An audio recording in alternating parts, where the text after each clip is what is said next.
Hi, welcome back to the channel. Here's another video. This one is about relapse and my take on relapse, or the way I look at it. Not mine. I don't own it. Well, I guess I do. It's my opinion, the way I look at it.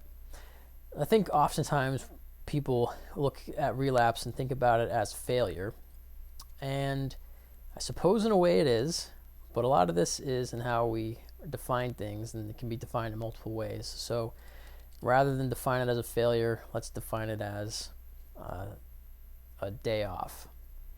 So years ago, I learned how to play guitar, about 20 years now, and I really liked it. So every day I practiced, and let's say that a couple weeks into it, I missed a day.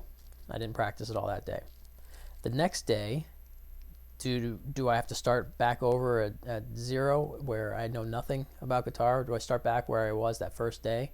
Or do I have a couple weeks of progress of learning, experience, and practice that don't go away because I missed one day of practice? So I think that's the way it works with overcoming addiction. When we're trying to change the conditioning and change the pattern in our lives, the routine that we've been following, we need to do it a little bit at a time. It's practice. It's day in and day out. You change the way you think and the way you respond to different scenarios. And as you put these actions together, they form patterns, and then it creates your new personality, as I've been talking about in previous videos and on the podcast. I used this analogy of someone today talking about construction. When you build a wall for a house, I don't know, I've never built a wall for a house, so I don't know exactly how it works, but from what I've seen on movies and TVs and stuff, you see they put the wall together and they lift it up all in one piece. And so you think, oh, we just put a wall up. And it looks like it's this, where's the camera? This is the wall going up. That's the function of the wall going up. But if that's building the wall, what about all of the things it took to get it when it was here? So you can put the frame together. I don't know if you build a frame down. I don't know. Okay. You know what I'm talking about. You see it on TV, you lift the wall up. But there's a whole bunch of boards involved, and there's things and nails and stuff. And so all of that work goes into it before you can lift the wall. So when you're putting together a new pattern or conditioning in your life, it's the same thing. There's a whole lot of different pieces, a lot of elements that need to get fitted together before you can call it complete or call it done. And so when you're overcoming an addiction, you're changing all those patterns, and it's going to be day by day progress. Now, if there's one day where you don't engage in your new practice, your new conditioned practice, your new routine, it's not going to undo all those previous days. Missing one day of practicing sobriety or abstinence is what it would really be. So I'm putting my feet up on this speaker cabinet I got over here. I'm just really relaxing and being comfortable. I hope that's okay with you. Hopefully you're enjoying yourself as well and comfortable and relaxed. Sidetracked and forgotten. Are we talking about gummy bears? It's the only thing I can think of. So you're practicing a routine and you miss a day. All right. Okay. Reset my brain here. Go back to where I was. All right. So people come to me and they say, I've relapsed. I messed up. I threw it all away. I had 785,000 days of abstinence, and now I used, and now it's all gone. And I tell them, don't think like that. Do what I say. Don't think like that. Just kidding. I say, I don't think that's a great way to think about it, because you didn't throw it all away. You didn't waste it. You didn't lose it. Those days you got in for practice. Back to guitar playing. I didn't waste those days of practicing guitar for 3 weeks before missing a day. I still get to keep the practice I had in that. So if you go a couple weeks, or even a couple days, or maybe it's only a couple hours at first. Maybe it's only a couple more minutes than you did last time. Maybe you smoke 2 packs of cigarettes a day, which 40 cigarettes, you're awake for what, 16 hours, maybe 17, 18, whatever. So you're smoking 2 or more cigarettes an hour. That's a lot every 30 minutes. So maybe you go, when you're first starting out with that, maybe you try to stretch it out an hour between cigarettes, maybe 2 hours between cigarettes. And that's a dramatic cut down. And so maybe it is only hours or minutes between use when you're initially getting started. But even if it's days or months and then you use, it doesn't mean that you've undone all of those things. You still had whatever that time was those sober days, those abstinent days, you still have all of that time that you made it through the day or whatever the period of time was without using. We made it through that time period learning other ways to deal with stress or excitement or joy or whatever it is that triggers you to use. You found other ways to deal with your loneliness or your social isolation or your basic needs not being met, or your frustrations. You found other things to do to get you through those moments. So you didn't lose any time by using again. You got to keep all of that time, all of that practice, all of the healing that your body has been able to do because you weren't putting a substance into it or abusing it in some way. All of that is yours to keep, no matter however far along you are in the process of overcoming the addictive compulsive behaviors. No matter how if you relapse, if you go back to those old behaviors, you haven't lost any of the practiced time. That's the point that I'm just taking a minute and a half to say. So even if, I don't know what I want to say next. This is where, if this was a counseling session, you would say something and then I would be able to think again, or we would just change the topic completely because I kind of stalled out there. I didn't make any notes. So what? So relapse isn't a bad thing. It's part of the process. Right. So it's going back to your home base, to your comfort zone, because that's what our routines are. That's why we have routines, because they're comfortable.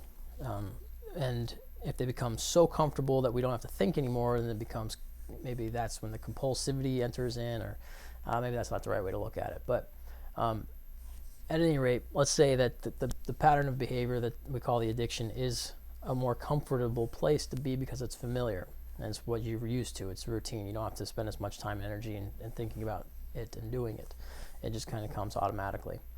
And so let's say I am 3 weeks, I just keep throwing that number out there, 3 weeks into my overcoming the addiction, my practicing abstinence, avoiding the substance, avoiding the behaviors, and then I do engage in it. And so they call it a relapse. I've gone back to my former behaviors. And why wouldn't I? Isn't that where you would go when you get tired of trying something new? Let's say I'm practicing guitar and I like it, but it's getting tedious. Let's say I've got a really tough instructor, or maybe piano lessons as a kid. I never had that. People always say that piano lessons, they're happy that their parents put them through it, but it was frustrating when they were going through it. They didn't like it. And so maybe if you're practicing something that's for your, it can be good to you in your life, but you don't really enjoy it. That's not comfortable. So if I'm practicing every day but I don't like it, then I take a day off, and what am I going to do? I'm going to go back to my comfort zone, not playing piano in that example. And so I don't know. I'm trying to explain too much. I don't think I need to. I think you get what I'm saying. I don't have to explain to that detail, that level. Am I leaning too far off the camera here? This chair on the carpet doesn't. I'm going to move the desk over before I wheel the chair. Come on, chair. Come on. All right, whatever. Ugh. Do you really need to look at me in this? That's why I do the podcast. All right, now I'm putting my foot up on the shelf thing. Okay. There. Now we're both equally distracted from whatever it was I was talking about. This isn't the first. Oh, like that too. I've had this sweatshirt for about 15 years. I will not give it up. I'm thinking about getting some tweed patches for the elbows. Sew on there. That'd be pretty cool, huh? But it gets cold in my office, so I wear a sweatshirt. Anyway, what were we doing? Man. Oh yeah, I was saying that this isn't my first attempt at this video. I recorded about 4 minutes of talking about this topic before I so completely lost that I shut it off and deleted it. And now I'm trying again. And I've got a little bit further in, but I still don't know if I said what I wanted to say. I don't think I did. Okay, so here we go. Example. This is a wristband. It's like a rubber band, stretchy. So this is my resting state, right? This is where I am. This is my comfort zone right now. This is my daily routine and pattern. This is the resting state. If I want to change something in my life, change a pattern, change a conditioned response, change an addictive compulsive pattern, I'm doing this to it. I'm stretching it out. Now it's no longer at its resting state, and it takes a lot more energy than I expected to. And it's hard to talk when you're pulling on things. Man, I'm weak, so weak.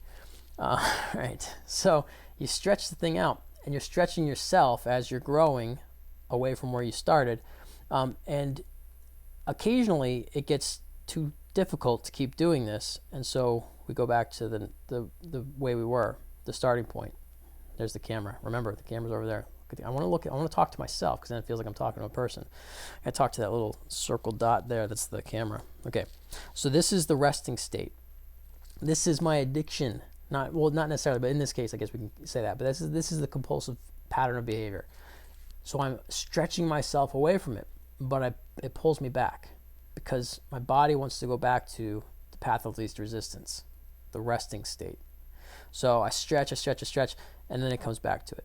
And the more I do this, eventually the material here is going to lose its elasticity, probably. Maybe not, I don't know. But like a rubber band, you stretch it out enough, and eventually it's going to come back. Or it's not going to come back anymore. You stretch it out too far, it loses its elasticity. Now it's a new thing. It's changed because of the process, the constant pull on it. Now, so either, some people do cold turkey. Just one day that I'm done, I'm not going to smoke again, I'm not going to drink again, I'm not whatever. They stretch that thing out and it's just done. It has no more elasticity. It doesn't ever bounce back. But for a lot of us, it does bounce back. We go back to where we're comfortable. We go back to our home point. But we want a new home point. So the more we stretch over time, the more we're going to get to that new home point. And so relapse isn't breaking anything. It's not giving up anything. It's not the loss of anything. It's one day where you slip back, you regroup, you come back to your resting point, and you regroup. Now, the problem is that we don't think about it like that. Ooh, 12 minutes. I got to shut this video down. It's too long. I thought these would be like 4 minutes. Oh, well. So the problem is that we think about relapse and we get all guilty. I guess it would be 4 minutes if I edited out all this junk. But remember, I don't know how to do that. Well, I do, but I'm not going to take the time to. Sorry. Lame. Weak. See, this is what I'm talking about. Negative self-talk. So if we relapse and then we engage in that kind of stuff, I was just doing jokes, I don't care. But if we get down on ourselves, we get mad at ourselves. Oh, I threw away all this time. I wasted all. I messed up. I'm terrible. I'm worthless. I can't do it. I might as well just not even try it ever again. If we engage ourselves that way on the relapse, then we're not doing what our body said. I can't do it anymore. I need to rest. And then our mind goes, you're stupid for needing to rest. That's dumb. Why would we do that? Well, we do it to ourselves. And so that's what's going on with the relapse. So stop thinking about it in that context. Stop getting down on yourself. It's progress. You're practicing. It takes time. It's over a long period of time of multiple repeated behaviors is when you're going to put together that string of activity, thoughts that makes a pattern. I got distracted. The phone vibrated. Got a text message or something. So you know what I'm saying? So relapse is not a problem. Stop thinking about it as if it's a problem. If you are thinking about it that way, please stop. It's not helpful. Think about everyday practicing. You're practicing life without that behavior or substance in it. Sometimes I want to look over real quick and see if I can catch myself still looking at the camera, like see what the camera, but I can't. My camera, there's no lag, so there's a little bit of lag, but I can't see myself looking at myself. I want to do that. I should get a mirror. Mirrors are good for that kind of thing. So stop thinking about relapse as though it's problematic.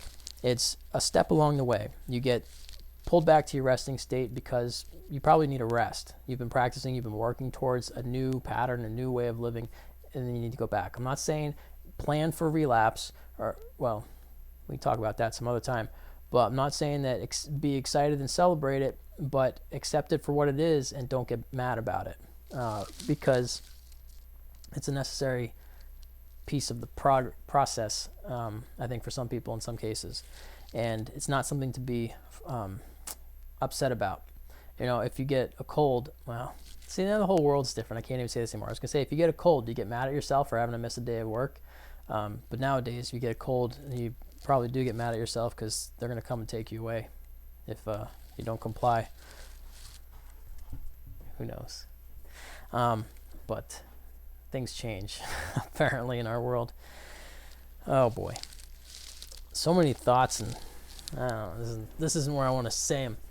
But 15 minutes. I really should edit this video out, but I don't know how to do that, and I don't want to take the time to learn it, so I'm not going to. I'm just going to put it up because maybe this is entertaining to somebody to watch me fumble around with words, and if not, it's a process for me that I'm learning. So, all right, relapse, good. It's all right anyway. It's not good, but it's not bad. That's what it is. Relapse, not bad.